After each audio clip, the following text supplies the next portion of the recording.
Hey guys, thanks for clicking in on Dez's Me.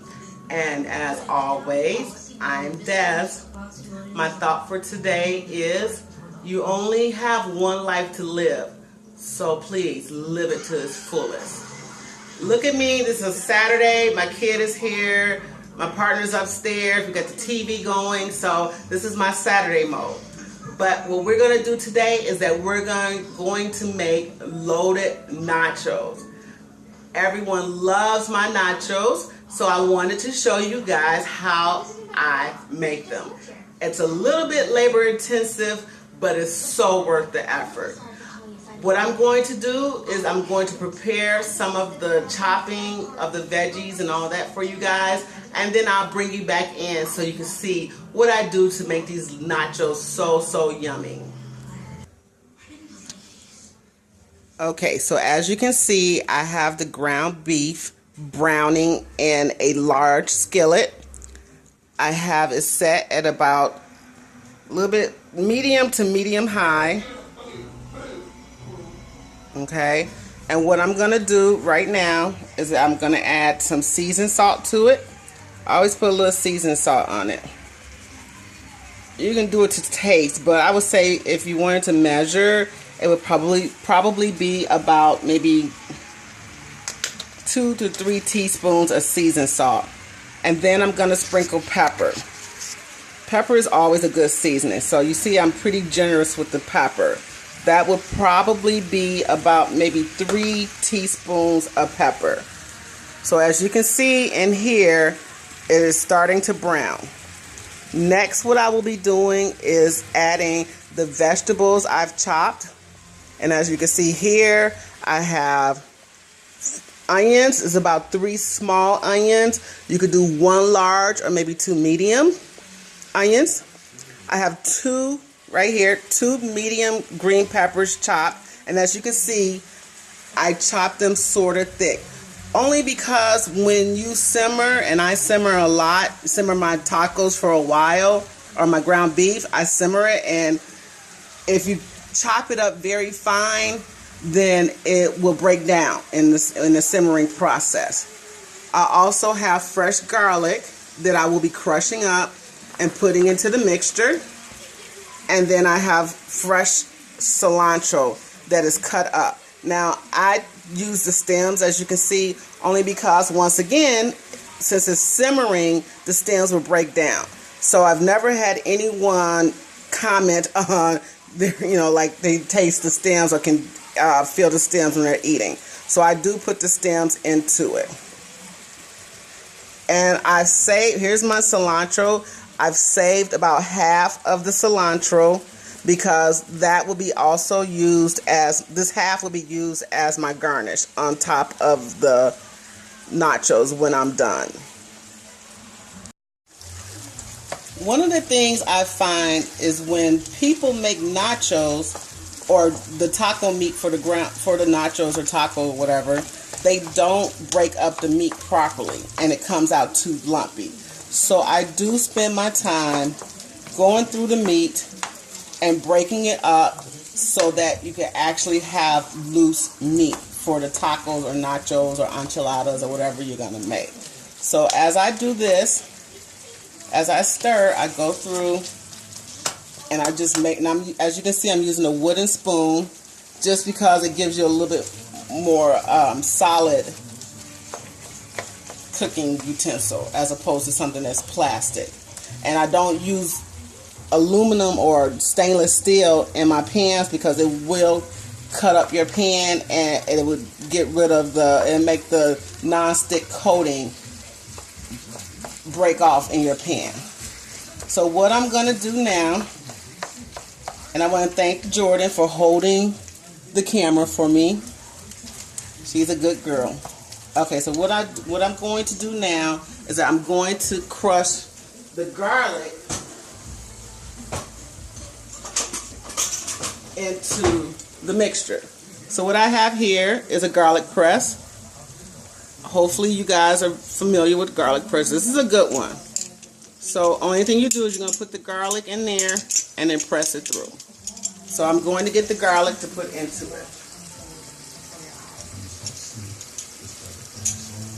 So very simple. Basically what you do is just stick the garlic in. You don't have to worry about cutting the bad part out because it won't go through anyway. And you crush the garlic. So that way you get fresh garlic into it. And I'm a garlic person, so I like to have a lot of garlic. Sorry, Jordan. Put more in there. And yes, the meat is not all the way cooked yet, but I do start to put my veggies in once it starts to brown. Just because that way the meat absorbs the flavor of the veggies that we're putting into it.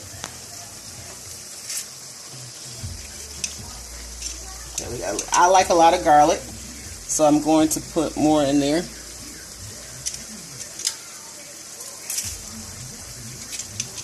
Just a little bit more.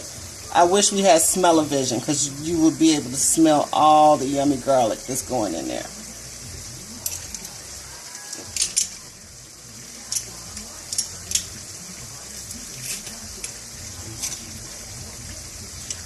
So we got the garlic in now, and we're going to add our veggies. First I'm going to stir in the garlic a little bit, and then I'll add the veggies.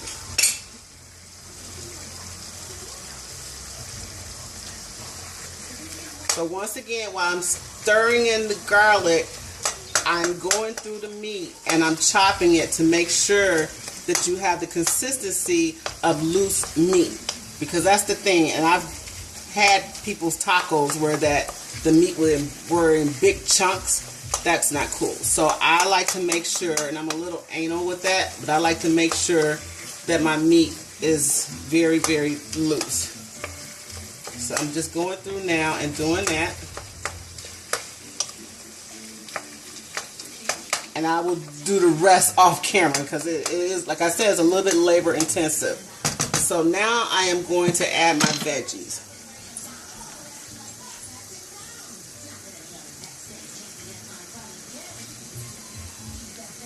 So I'm going to add my green pepper, onion, and cilantro into the meat mixture. And I do put a lot of veggies in there, but like I said, it breaks down while it's simmering because I usually start my meat first and let it simmer, and then after that I start to prepare everything else that goes with the nachos. So that's why I don't worry about putting a lot of veggies in it because it'll eventually break down.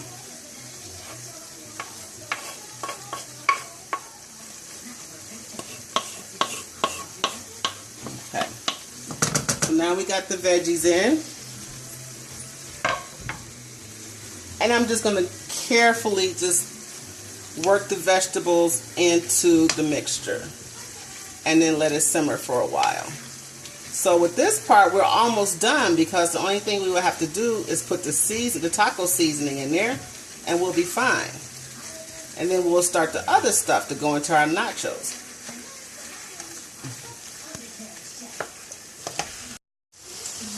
So as you can see, the ground beef is now browned. The vegetables are breaking down.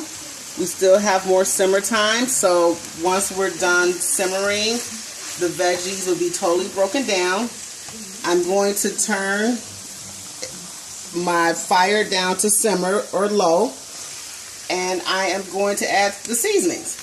So I use any taco seasoning, it doesn't make a difference. Sometimes I even make my own taco seasoning. For 3 pounds, I usually estimate about an envelope for a pound of ground beef. So since we have about 3 pounds, I'm going to use 3 packages of taco seasoning.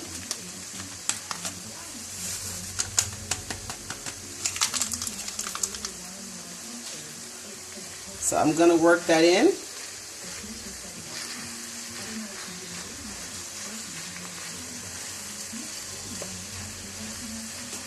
Then I'm going to add a little water. Right now I have about 2 cups, but I probably won't use it all. So this is for 3 pounds of ground beef. I just like enough water to distribute the seasonings. So I sort of pour as I go. That way you can regulate how much you put into it.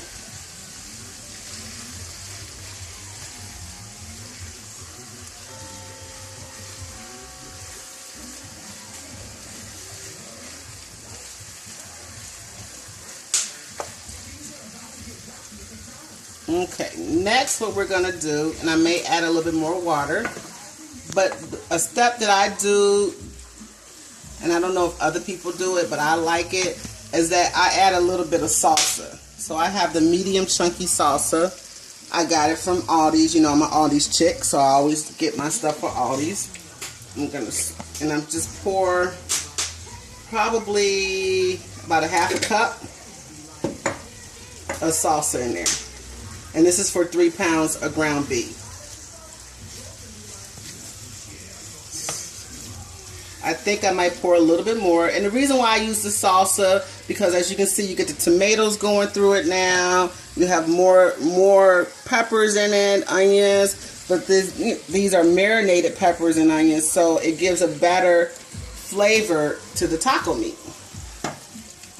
And it looks good too. As you can see, it's starting to take shape. So I think I'm going to put maybe 1/4 of a cup more of salsa in there. So that's about 1/4. I measure with my eyes.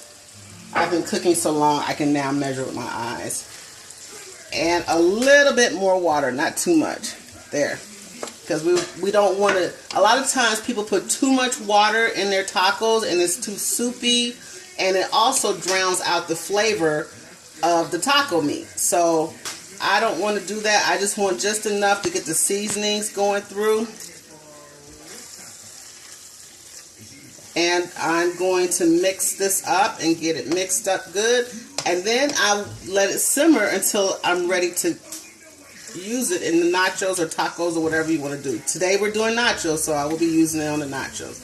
And stay tuned, because people don't understand what makes a great dish of nachos is how you place everything on the nachos and what you do. Now also what I'm going to do is I'm going to preheat, and forgive all the mess because I'm cooking, but I'm going to preheat my oven to 350.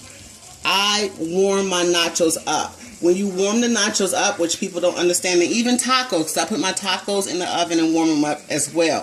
What people don't understand is when you don't warm up your nachos, or your nacho chips, I should say, the flavor doesn't come out. It's just like, it's bland. But once you get it warm, not only does it help for the cheese to melt, but it also brings the good corn flavor out that you want to taste. So now this is going to simmer, and the next thing we will be doing is we're going to make the refried beans and the Spanish rice that's going to go into the nachos. So now we are going to assemble the nachos. Right here we have the finished product for the taco meat. As you can see, it's very loose. There's no lumps. Here we have, this is the Spanish rice that I made. And it's very easy to make Spanish rice. Basically, you make rice the normal way. And in the water, before you add the rice, you want to bring the water to a boil. And in the water, you put your spices in there. Usually, I like to put saffron and cilantro, red peppers or green peppers, onions, cumin. I put a little cumin in there as well. And you let that boil, and then you throw your rice in there and just stir it a little bit so it won't stick. And this is the finished product. So there's the rice. Lastly, we have the refried beans. The refried beans come in a can. What I do with the refried beans, though, is that I add a little bit of milk. This is 2 cans of refried beans. So for the 2 cans, I added about 1/4 of a cup of milk, maybe even a little bit more, no more than about 1/2. I added seasoned salt and black pepper. And the reason why I do that is because, One, it makes it easier to spread, as you will see in a minute. And two, it gives it a little bit more flavor. I've also chopped up my vegetables, which I will show you in a minute. I've chopped up lettuce very finely, and also tomato, cilantro, and I've cut a couple of limes because I squeezed that on at the end. Now we're about to take the nacho chips out the oven. Like I said, I like to keep them warm. One, because it brings out the flavor, and two, it melts the cheese. And the nachos that I use are from Aldi's as well. The key to good nachos, especially loaded nachos, is to have a nacho chip that can hold the ingredients of the nachos. So these are really thick chips. They're very, very thick. So these will be able to hold the nachos. The other thing about having a good nacho is making sure that you don't overload it. You wanna layer it. You definitely want to have more nachos chips than actual ingredients. So now what I'm going to do is start layering. First thing I do is put the cheese on it so we can melt the cheese. And I do put a generous amount of cheese on there.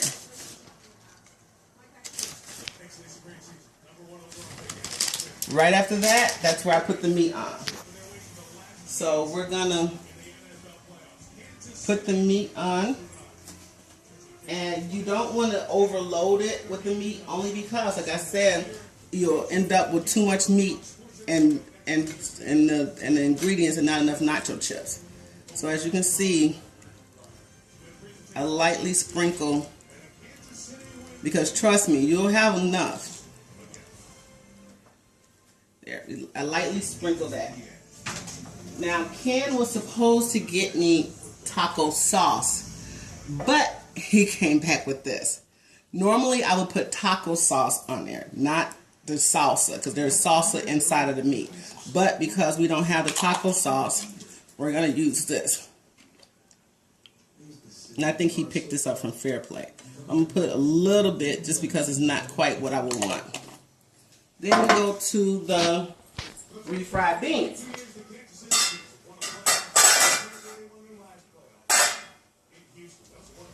Once again, you're sprinkling it on. As you can see, the cheese is starting to melt from having everything on there, so you don't have to melt the cheese on top of the nacho chips. So I put it in little spots, not too much, because once you start eating it, trust me, it'll be plenty. Okay, there we go. Maybe a little bit more right there. The next thing we are going to put on my loaded nachos is the Spanish rice.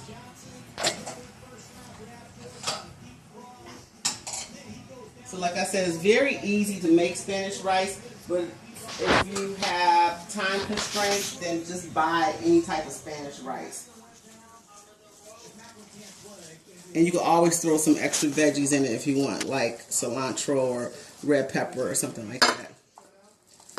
So now, once again, you're sprinkling, because you see, as you see me putting these toppings on here, it's getting thicker and thicker. So you definitely want to put everything on sparingly. And in my opinion, that's what makes a good loaded nachos, because you don't want too much ingredients on there. Okay. Now we're going to start to put the veggies on. Like I said before, I finely chopped tomatoes, cilantro, and lettuce. So we're going to start with the tomatoes. So we're going to sprinkle some tomatoes on there.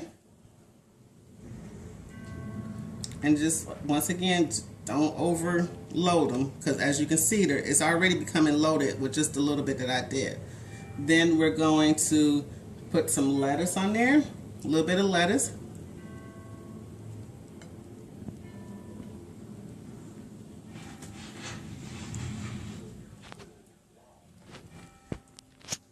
Then next we're gonna put some dollops of sour cream on there. Although Jordan loves a lot of sour cream, I don't put a whole bunch. Put like 3 dollops. For those who served, and the families who supported them, I give her a little extra. This is her plate. Then I'm going to squeeze a lime. This is my lime squeezer. If you don't have a lime or lemon squeezer, oh my gosh, you're suffering. This makes things so easy, and then you don't have to worry about the seeds. So I'm going to squeeze lime all over the nachos. Grab a little cilantro.